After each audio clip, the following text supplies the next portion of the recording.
would like to move on now to our first panel session. If you haven't received the program, just let us know in the chat box. We might be able to put it, a copy in the chat box as well. But our first panel session is mapping the landscape of Ubuntu, Pan-Africanism and Decolonization. This is part one of a joint panel. The next iteration of this would be listening to practitioners who can share with us how they have taken Ubuntu, Pan-Africanism and Decolonization and put it into practice. But before we get to that, and Isaac Kalum is going to moderate that panel. Before we get there, we wanted to have a conversation here with Baruti Katembo and Gnaka Lagoke. They will both self-introduce in a moment, but I just wanted to give you an outline of how we are going to go about this. I'm going to give Baruti and Gnaka maybe 3 or 4 minutes each to self-introduce. These are individuals who could maybe take a week to go through their accomplishments, but we are kind of squeezing them into 3 or 4 minutes. So just the cream of all the things you have done and your passions. And then after they do that, we are going to discuss a little bit about the intersections. So what we really care about today is where Ubuntu, Pan-Africanism, and decolonization intersect, what that intersection looks like. So Baruti and Gnaka are going to take us there. Much of what they are going to discuss is conceptual, but they might also be pulling in some very applied concepts as well. Then after they do that, I would like for both of them to share a little bit about what they struggle with or what they are wrestling with in their work with these concepts. And this should take us about 20-25 minutes. And the rest of the time for the 1 hour that we have, I would like for us to engage with each other, but also with the 2 panelists we have. So be prepared to, as they speak, if you have any questions, if you have any comments. We really would not like for this to be a question and answer session. We want it to be a dialogue and a conversation. So if you have answers to some of the issues that get raised in the chat box, feel free to chime in with your own responses. We just ask that everyone be respectful, especially when we disagree with the comments put in the chat box. I don't know about you. I fight with my siblings, but we have the same mother, the same father, we grew up together. So if we come into a platform like this, we probably are not going to agree on every single point, but we can be respectful when we share our ideas. So I'm going to start off with Barut. You have 3 to 4 minutes to self-introduce, and then we'll switch over to Gnaka. Asante Sana, many thanks. And Hamjambo Watu, hello to everyone in Kiswahili. My name is Baruti Katembo.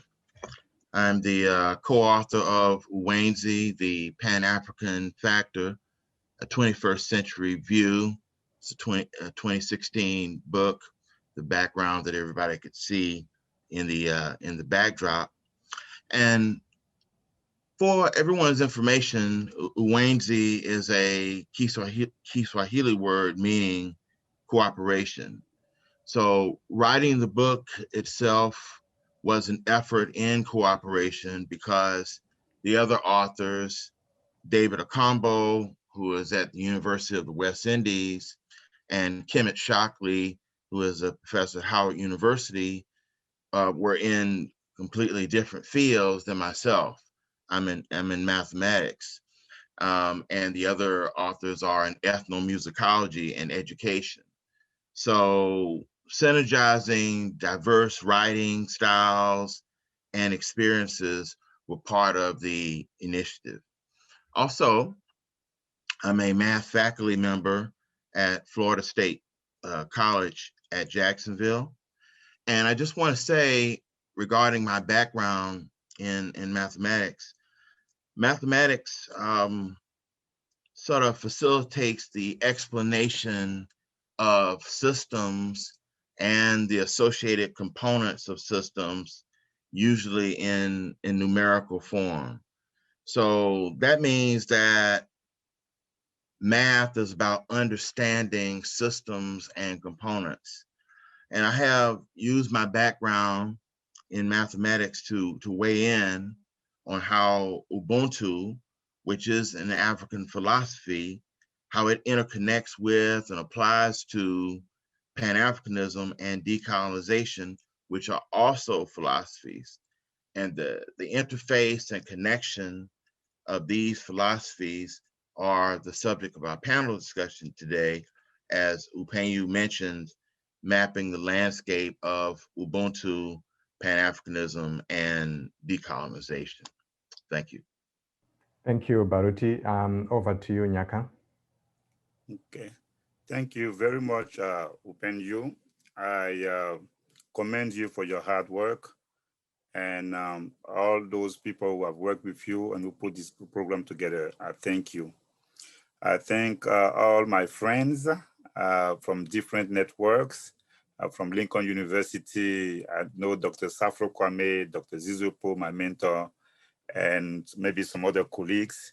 And then I am also involved with Bryn Mawr College and then Hayford College in Lincoln for a study abroad program. And I've seen a couple of students here, and one of the leaders, Dr. Wilson Chanel. I thank my friends for that we put together a movement, the Convention for Pan-Africanism and Progress, and then to promote Pan-Africanism based on Ubuntu.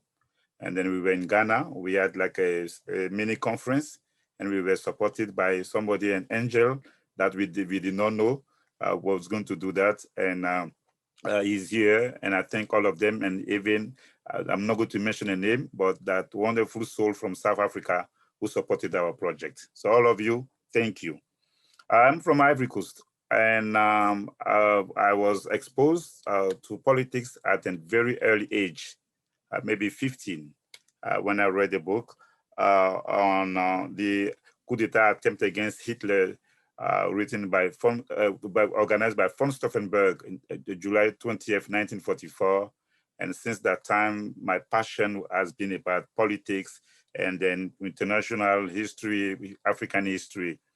And then later on, I discovered a number of Pan-Africanists, Kwame Nkrumah, Thomas Sankara, and then leaders like Fidel Castro from Cuba, Che Guevara, as I studied Spanish at the University of Abidjan. When I was involved in the struggle to fight for democracy in my country as a student, I was a leader, one of the leaders of the movement. And then our movement was going to bring our country back to multi-party system. 1 year later, I worked in an independent newspaper, which was created by the former leader of the opposition, who was going to become the president of the country, Gbagbo Laurent, and who ruled Ivory Coast for 10 years and was taken to the ICC after a disputed election in 2010, when he was believed to have lost the election, and after he was defeated by the rebels and then by the French troops and then the United Nations troops. So when I was young, I wanted to know if there was an African philosophy around which we could think about the future of Africa. And then I've discovered Ubuntu. I will talk about that in the second segment of this conversation. And then when I was fighting as a political analyst in the United States, you know, for the freedom of Gbagbo, I spoke about the Ivory Coast crisis from a Pan-Africanist perspective, because I believe that Pan-Africanism should be the political religion of all Africans or people of African descent.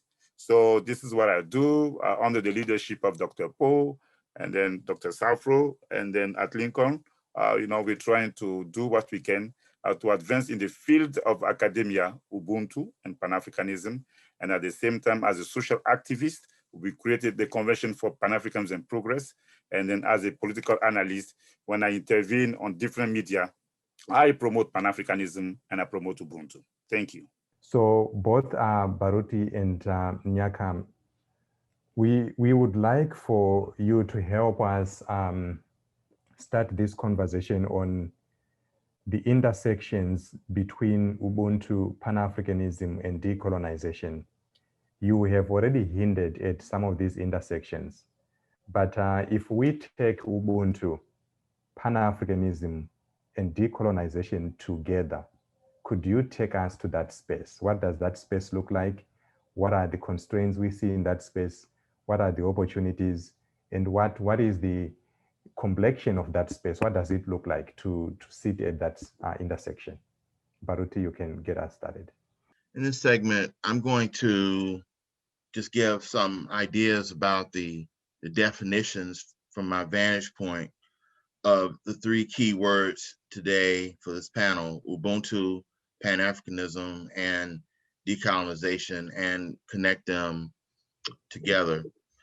First of all, Ubuntu itself is an Nguni term, which means humanity or empathy. Literally, Ubu meaning becoming, and Ntu meaning a person. So literally becoming a person, becoming a human. And it has roots in, an African philosophy and the idea of community as a basic concept of building blocks from a social point of view.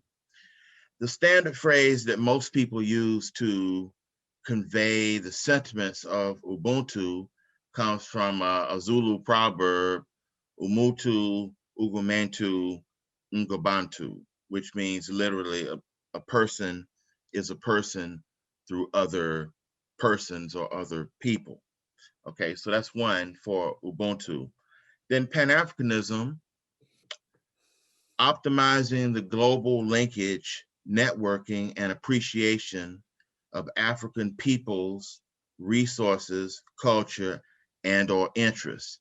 And there are various definitions, obviously, of Pan-Africanism, but that definition that I just gave was lifted from the co-authored book that I mentioned in the intro called UWENZI, The Pan-African Factor, a 21st Century View. So I'm just using that definition that we had used. And then finally, decolonization, reversing the process or paradigm of a person or a particular ethno-cultural group that's operating through the lens of another people to a launch of a new indigenous vision for actualizing that particular people's ideas of culture. And I want to say that culture in general is, a way of looking at the totality of a people's experiences. And culture itself is usually broken down into seven areas: ethos, economics, social development, mythology, politics, creative arts, and history. So I think that Ubuntu itself, from the definitions that I had given, can be conceptualized as Pan-Africanism itself. So I believe we can use that somewhat synonymously. And Ubuntu, like Pan-Africanism, encourages interface amongst African people to promote teamwork and love for one another. So when we reshift the idea of one people thinking through the lens of another people back onto the indigenous lens of themselves, they're recentering themselves for the idea of promoting who they are, that shows a love for one another. And of course, Pan-Africanism is the interface of varying African peoples in a spirit of cooperation and a spirit of engagement and building a better future and a better way of communicating without violence, with respect for one another. And that's how I would synthesize some of these ideas together. And finally, I'd like to say a battery powers a flashlight to light up a dark space. And by analogy, I can say Ubuntu frames culture to facilitate the building and maintenance of an African-centered civilization. Thank you, Baruti. Thank you. Gnaka, over to you. Okay. So Baruti gave the definitions of the three concepts. I do not want to try and give like different definitions, but maybe in one sentence, Pan-Africanism is about unity and solidarity of Africans and people of African descent. And then Ubuntu is about humanness. It's an African philosophy, which became very popular thanks to the rise to power of Nelson Mandela in South Africa. And then it was mentioned, used, tested during the transition in South Africa from the apartheid system to what people call the multiracial or multi-ethnic democracy in South Africa. And then the third element is about the concept of decolonization, which is a process by which people who are under a foreign rule, under a colonial rule, seek to be free in order, to take into their hands their destiny. Here, the very important thing that I wanted to stress, I want to talk about values. The values of the decolonization process will be about what? Self-determination, and then the ability for the people who want to be free to use the resources for their own interest. And then when you talk about Ubuntu, it is about love, sharing, togetherness. It is about consensus. And then we move on now, and when you talk about Pan-Africanism, the values of Pan-Africanism is about unity, and it is about a sense of pride, dignity, and many other things about Pan-Africanism. Now, in this conversation, one thing that I have discovered is that many people want to be free. Many people talk about Pan-Africanism. We have several groups, scholars, politicians, African freedom fighters, public policy makers, many people, the African Union, many institutions, many people talk about Pan-Africanism. But when it comes to the ideology around which to come together and then conceive and articulate and implement that unity, people have dissenting approaches and conflicting perspectives. And then several ideologies. We know the importance of socialism and communism and the struggle for against colonialism. And then, of course, that ideology was going to be very important for the African people, same way it was important for different people across the globe. In Latin America, I mentioned Fidel Castro in the beginning, or Ho Chi Minh, like in Asia. Now, in the case of Africa, there is a concept the writer, his name is Leonard Prague. He talks about the narratives of return. It means that in the aftermath of independence, even though the African leaders were torn between capitalism, like Félix Houphouët-Boigny, the first president of Ivory Coast, who was a member of the West, supporting the West, or people like Kwame Nkrumah, who claim socialism, or Julius Nyerere claim socialism or African socialism, people had different approaches. But all of them, they wanted to find that African particularity when it comes to culture, or what Blyden could call the African personality. And then that narratives of return will take those leaders to conceive ideologies, even though they were going to claim socialism. Nkrumah will talk about consensusism. Julius Nyerere will talk about Ujamaa. And then the Zambian president, Kenneth Kaunda, will talk about the Zambian humanism. All of them, they were proposing things, even though they have like a foreign component, they wanted to find that particularity in the African culture.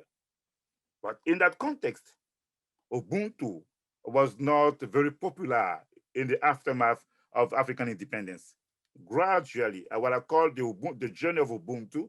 So Ubuntu gradually, we don't have time to talk about that today, gradually, Ubuntu was going to become very, very important.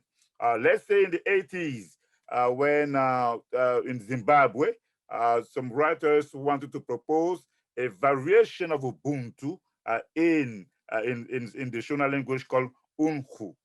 And then Mugabe tried, maybe did not pursue that project, Thomas Sankara in Burkina Faso came when he changed the name of the country from Upper Volta to Burkina Faso. Burkina comes from that variant of Ubuntu in the Mori language, Burkindi.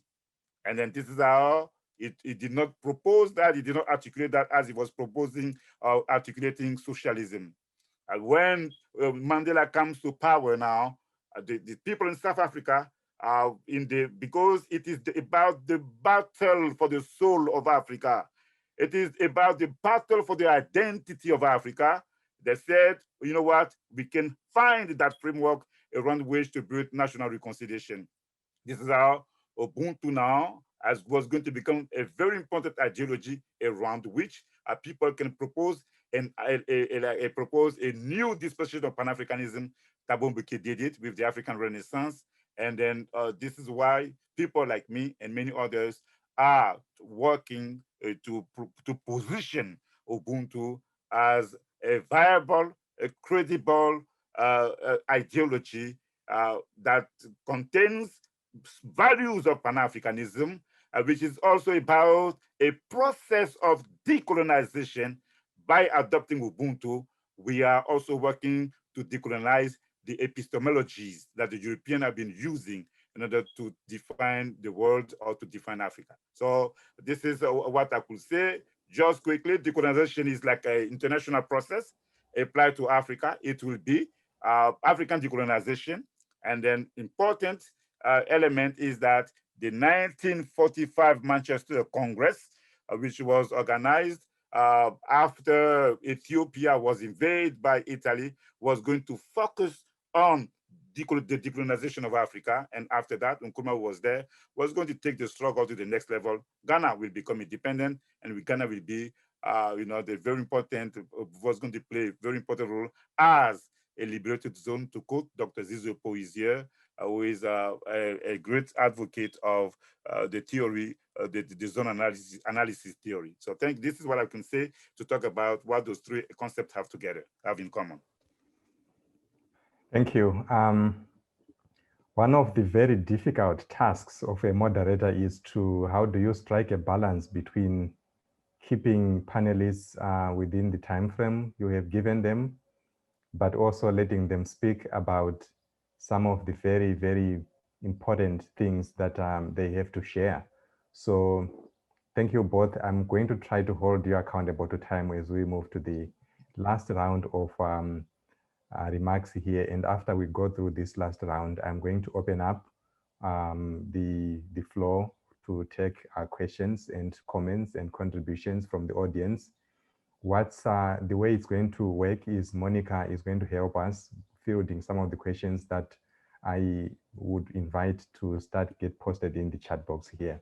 So both of you have a wealth of experience and knowledge on these issues. But if you would step out of your expertise right now and become human like me, what are some of the issues you are wrestling with in this work?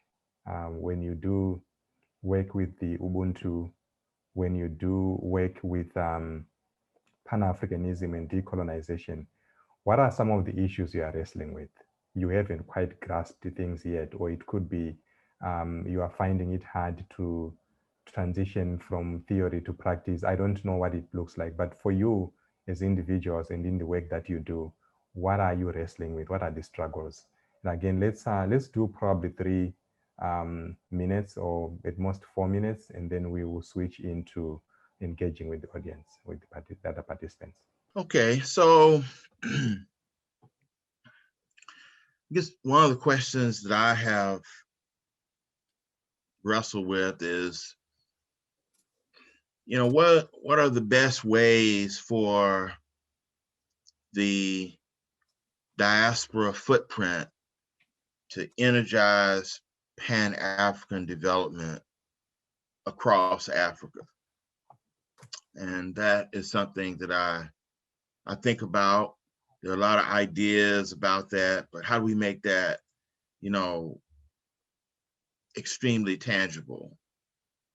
That's one. And another question is, from my own vantage point, what is a healthy African linguistic name for Black people living in the United States who are considered victims of the transatlantic slave trade, particularly? And I say that because I'm not really satisfied with the term African American, and I definitely have some detest for some other terms that have come into usage, like Black American, African descendant of slavery, sometimes known by an acronym of ADOS, or Foundational Black American, sometimes known as FBA, or other similar references. I just believe that any particular people should be referenced in terms of their original origins, probably through linguistic base of their original languages. Those are a couple of questions that I kind of struggle with. And just as a precursor, Upenyu and Gnaka, to our session where we interact, I'm just trying to make a reminder to myself to ask Gnaka a question about, can Ubuntu reach across the various elements of engagement in Africa and link those elements together, thereby linking the people together on wider geographical bases. And I'm thinking out loud in that regard, because that's probably another area that I think about also. How can we optimize the reach of the concept of Ubuntu to tangibly reach lots and lots of people for the engagement that Gnaka mentioned in his previous statements? So thank you, Baruti. Gnaka, I know that you might be itching to respond, but can you hold off responding and share your own struggles first, and then we can come to the responses in a little bit. Okay, no problem. No problem. Well, even before Baruti asked the question, I was thinking, because when we had the session, I was thinking about giving the answer to the question he asked while I was about to talk about my own challenges, but I will wait. My first challenge, listen, I'm Black. That's my first challenge. My second challenge, I'm African. And my third challenge, I'm from the Ivory Coast. And what does it mean? Ivory Coast, even though the first leader of the country created a Pan-African organization in 1946, called in French, Rassemblement Démocratique Africain, or the African Democratic Rally. Houphouët-Boigny was going to be promoting the concept of Euro-Africa, or France-Africa, to the detriment of Pan-Africanism. So I grew up in Ivory Coast, a country still under the influence of French neocolonialism, and where the first president was promoting several values except Pan-Africanism. Then, of course, it is difficult when you feel that you have a calling to promote Pan-Africanism or to promote an African value system, which is Ubuntu. So I'm struggling. It's not even that, it's not about theory, from theory to practice. It is about how my people, how they see things. And then when there was a crisis, when Gbagbo became president, the former president of Ivory Coast, who just was freed from the ICC, that was one of the problems I had with his generation and with his people who were working with him. They could not understand that they have to situate the crisis in Ivory Coast into the Pan-African conversation. And then, so these are some of the challenges that I have when I am doing this work. And now, of course, I'm going to try and say that the other difficulty that I have, because now this is now as a scholar, as a researcher, because I have not studied economics. And I see that many people talk about Ubuntu, but few are talking about the Ubuntu economy. So that is an area of challenge for me as a scholar. So I have to read some complicated books. Sometimes I have to have some lengthy discussions with Dr. Paul, my mentor, of course, who is cultured, more knowledgeable. So sometimes, and then some other people I meet. So this is a challenge that I have, but I'm getting there. And then we are trying to put together some precepts, some principles, some tenets that we can use as the basis of the Ubuntu economy that we need to promote when we see the crumbling of the neoliberal worldview in the age of the COVID-19. When we see what happened with in 2008 with that economic crisis, so it is time for us to come to promote an alternative worldview and Ubuntu economy. So these are some of the things I've been struggling with. Wonderful. We would like to have a conversation. We have 29 minutes, so we want to do a conversation here. The questions and the issues that both Baruti and Gnaka have posed, we would like for the audience, if you would like to respond to those as well, that would be really, really wonderful. My challenge as a moderator here, when you have 29 minutes, is you can't take too many hands, right? And what I would like to suggest right now is you post if you have a question, post it in the chat box. If you have a response, I would also encourage you to do that. I might be able to take probably 2 or 3 hands if you promise me that you are going to speak for no more than a minute. So if you think that you can make your contribution in less than a minute, I can definitely open up the space to get you to speak. And I see that there are 2 hands raised here. Nicole, do you mind? And I'm really serious about keeping it below a minute so that we have more people chime in. So the 2 hands raised right now. Nicole, do you mind if you unmute them, and I will be really looking at my clock. So no more than a minute.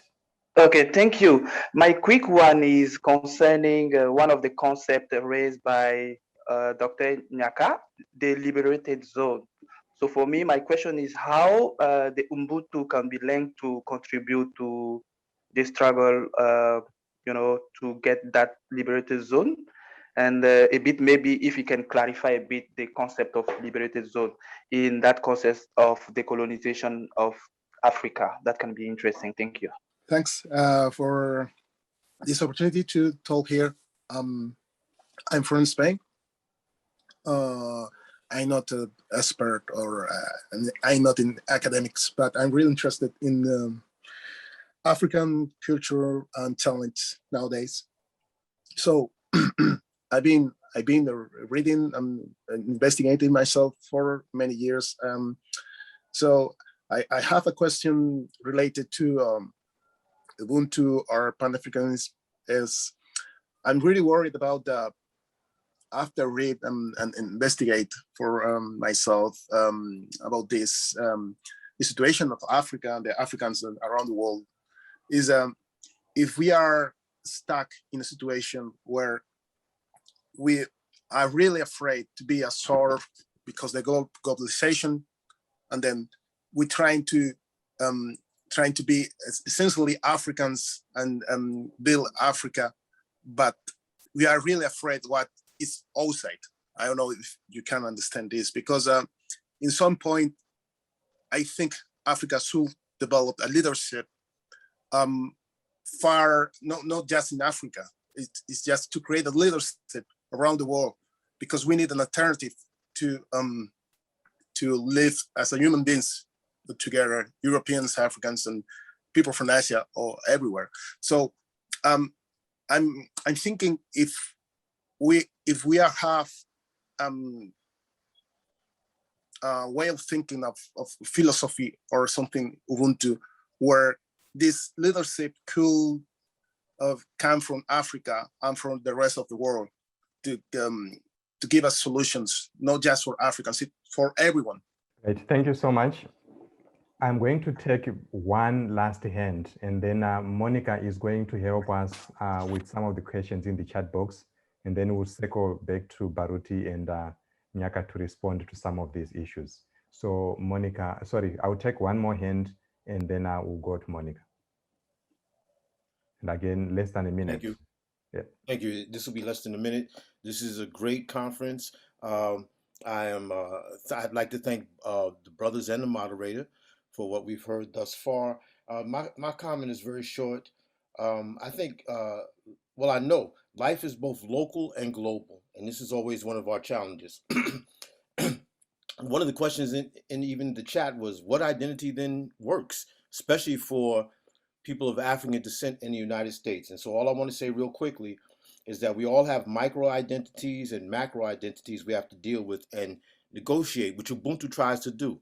I mean, it says I am because we are, which means that it's dealing both within I agency, the individual agency, and we, the collective agency, which it says the individual agency depends on the fact that we have a collective agency. So this appears to be the challenge of African reality around the world.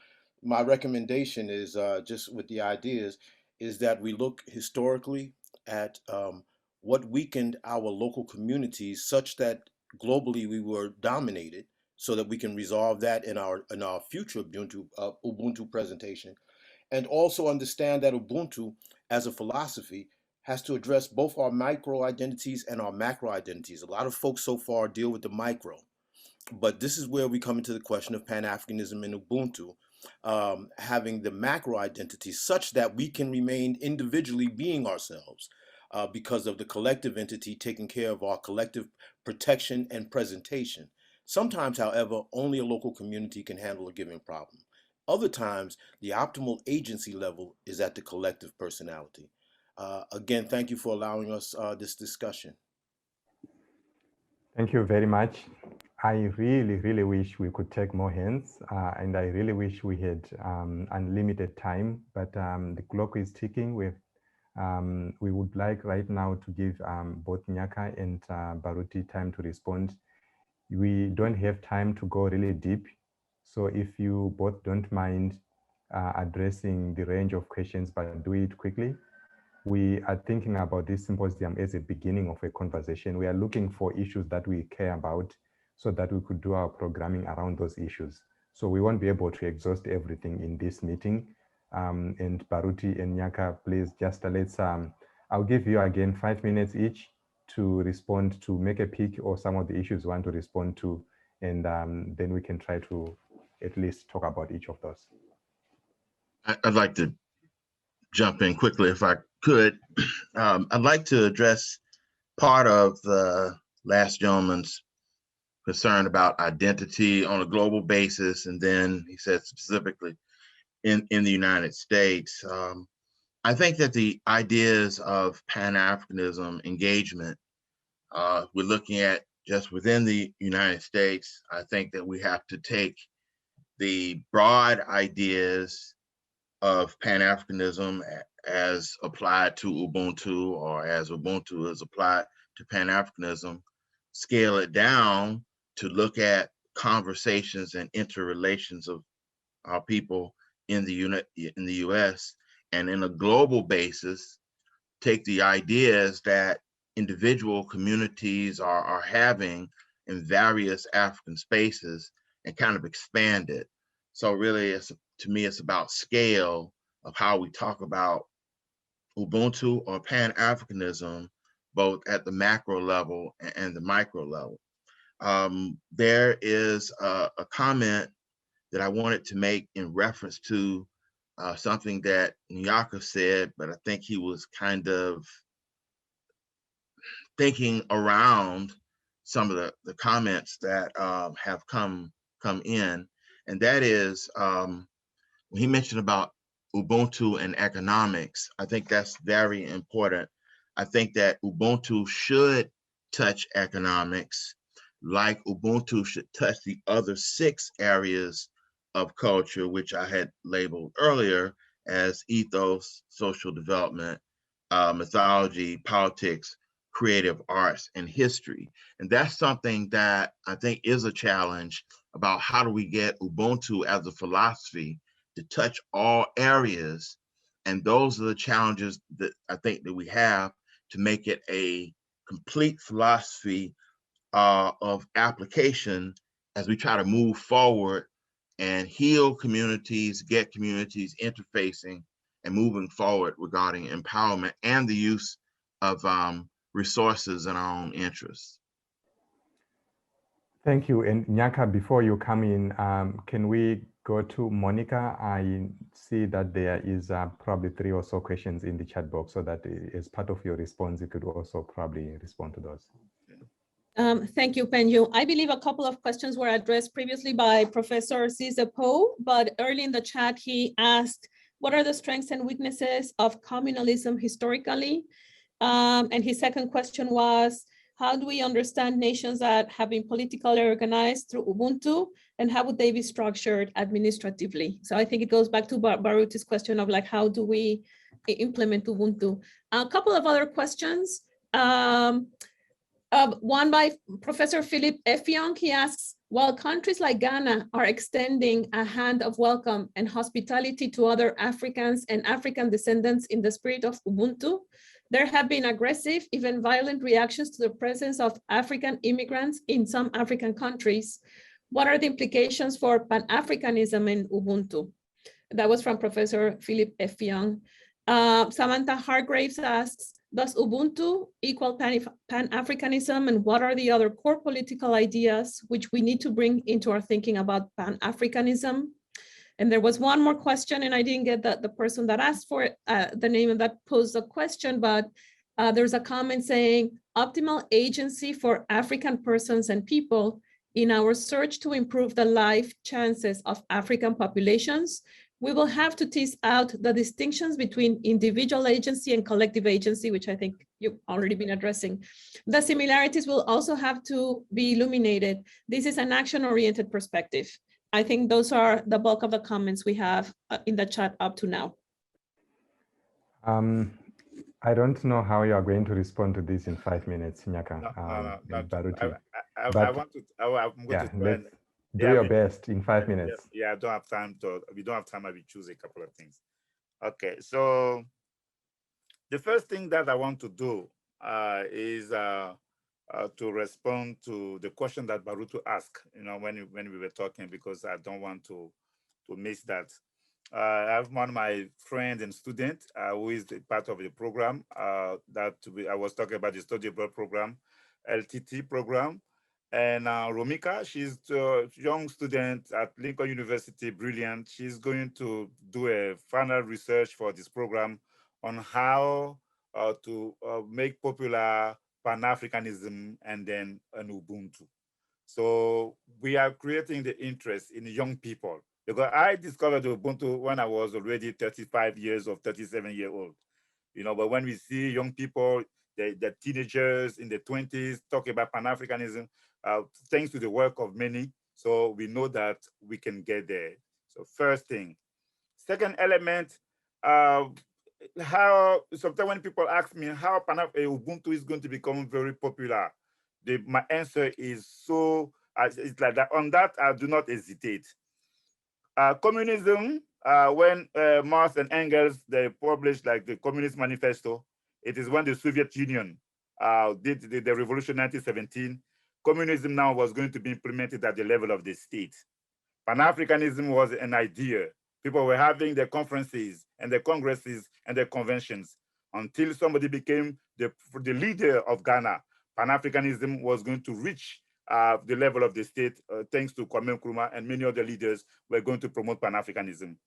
So we appreciate all the historical favorable factors that are promoting Ubuntu, what we are doing, a very important element. We need, like our brother said in the beginning, something that I proposed, that we do that Ubuntu circle in order to organize our commitment to the promotion of Ubuntu.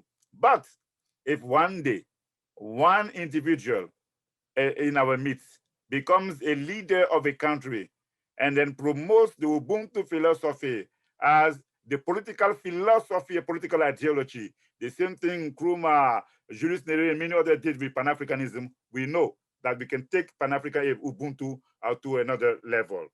Now, going back now to the concept of the liberated zone, I wish Dr. Paul could answer because he is the expert on this. If you allow me, maybe when I'm done, Dr. Paul may talk about Ubuntu and the liberated zone. But I want to answer Samantha's question: if Ubuntu, if Ubuntu equals Pan-Africanism, I think that they have many things in common, like I said in the beginning. But one thing that Dr. Poe said that, Baruti and that we've been saying is that something that I should have said in the beginning of this presentation is this. Out of 2,000 languages in Africa, we can find 600 languages that are Bantu languages.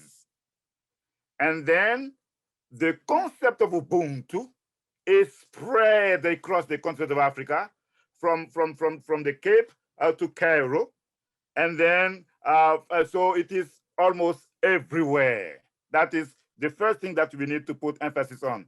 So then with the migrations of the Bantu, you can see that even though the people we know they were not Bantu, they were influenced by the Bantu culture. So we have that. Another element that I've discovered in my research is that but at least 30% of African American, Baruti, I'm sorry, you don't like the concept, but 30% of Blacks in America can be traced to the Bantu lineage. So this is also a very important element, as we want to position Ubuntu as a philosophy not only for Africans, but that goes beyond the continent of Africa.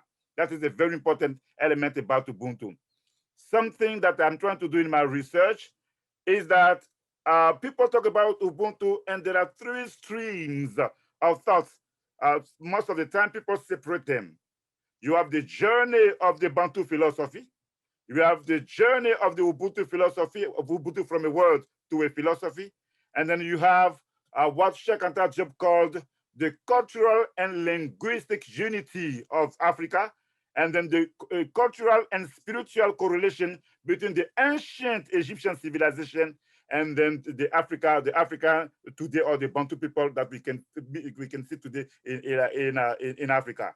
So the work I try to do is to try and then bring together those three elements to say that if we accept to embrace Ubuntu, we are claiming our identity, we are claiming our past, we are fighting for the battle for the soul of Africa. So this is what I can say. And then it is about oneness, it is about togetherness, values that are a part of the Pan-African movement. So this is what I wanted to say to answer the question asked by Samantha.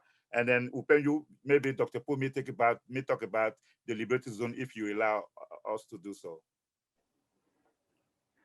Dr. Poe, I had sent in a question to see if you would be willing to chime in for about 3 minutes before we wrap up the session here. I can try my best to chime in for 1 minute. Sure, go ahead.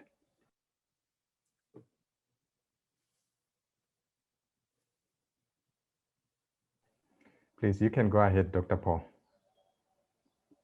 Okay, thank you. I'll try to keep this down to about 1 minute. And just say that as Liberated Zone has been entered into the conversation, it's very important for Ubuntu. A liberated zone implies that there is a battle going on, that there's some liberation, some kind of breakaway. And not only that there's a battle to break away, because that's where people's glossary and vocabulary often get caught just in the battle to break away, but it's more than breaking away, it's about building forward.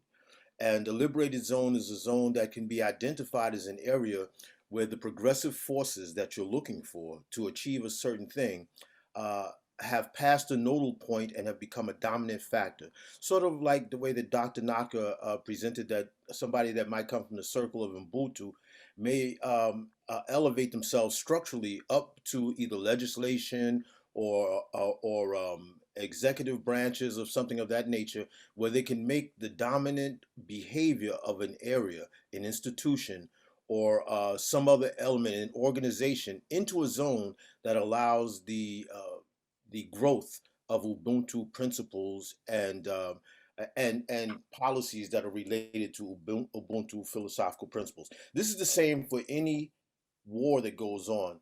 The liberated zone is the zone that is the victorious zone that allows you to begin to implement your own organization and philosophy.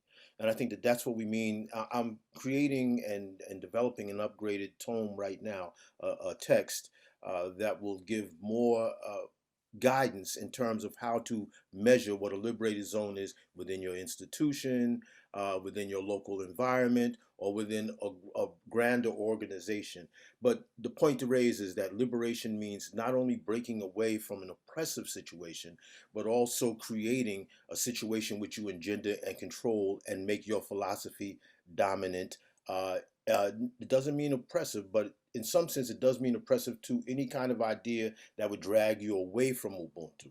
So it just lets you know that there is some kind of contestation, and the liberated zone is a place where you've won the battle, and these are dynamic kind of definitions. So don't think it's won once and for all. All you have to do is look at Haiti, Ghana, and Libya under its Pan-African character to see that these areas can be attacked. So until you're a dominant liberated zone globally, you have to constantly be aware of the contestation for your existence.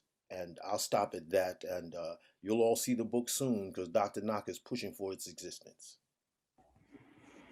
Thank you so much for responding to that question. And I am sure that a lot of us will be looking forward to the book.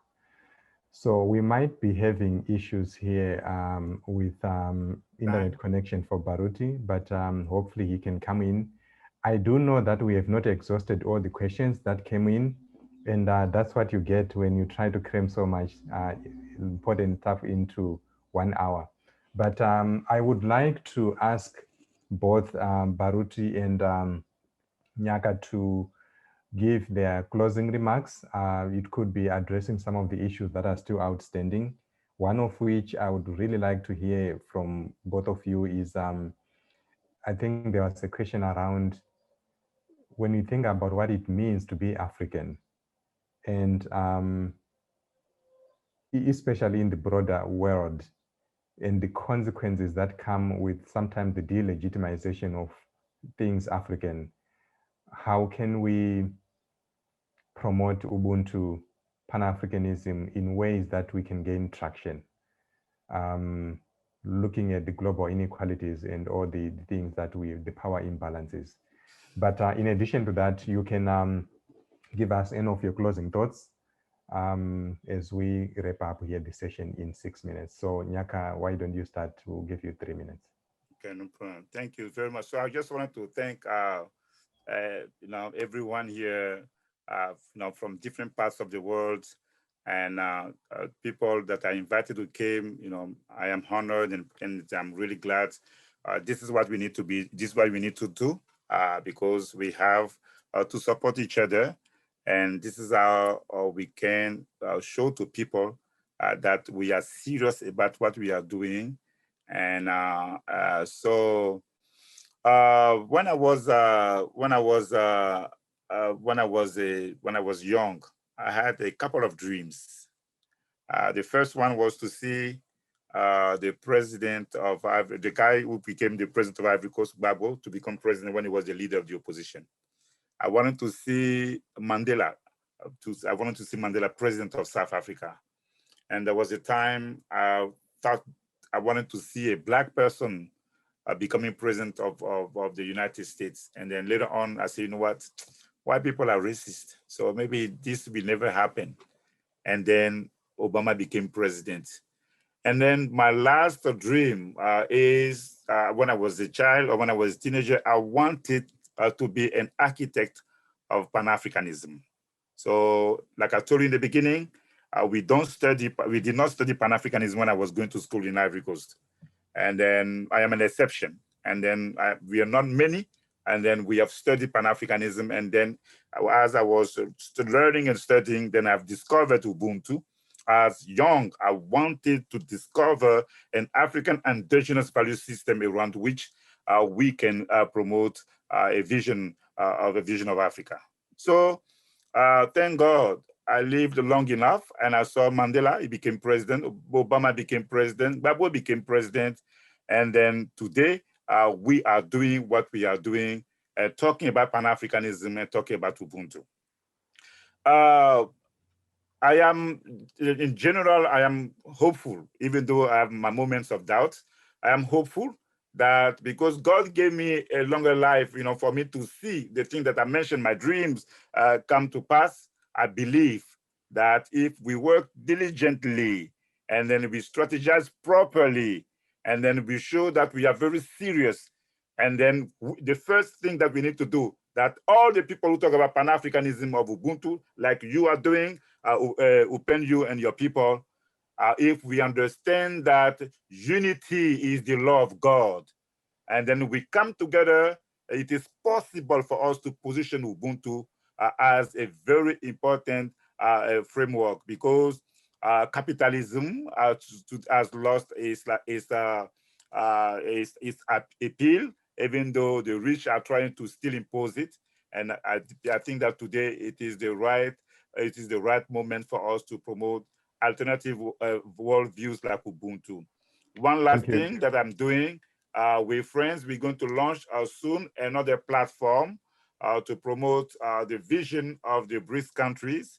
And then one of the values is sovereignty.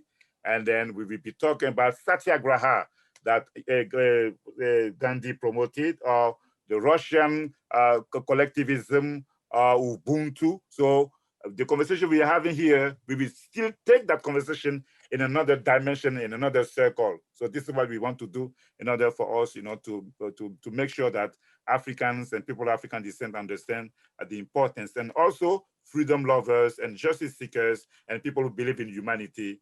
Let us come together so that we can position Ubuntu as a restorative worldview that can restore the world. Thank you. Thank you so much, Gnaka. I would have really liked to hear from Baruti, but I think it sounds like he's dropping off the probably internet issues. But maybe when he comes back, I'll ask him to post some of his closing comments in the chat box. In closing here, I wanted to thank everyone for participating. Again, I apologize that we pegged so much into this program, but I think that's the point of the project, to get us started with these conversations, see what we care about, and create more programming that addresses those issues. So at this point, I wanted to transition to our next panel, which is going to be moderated by Isaac Kalum, who is an assistant director of the African Studies Center at Michigan State University. And he's going to guide us through a conversation with practitioners who have taken these ideas of Ubuntu, Pan-Africanism, and decolonization, and have put them into practice. So very excited about that conversation. And I would like to hand over right now to Isaac Kalum.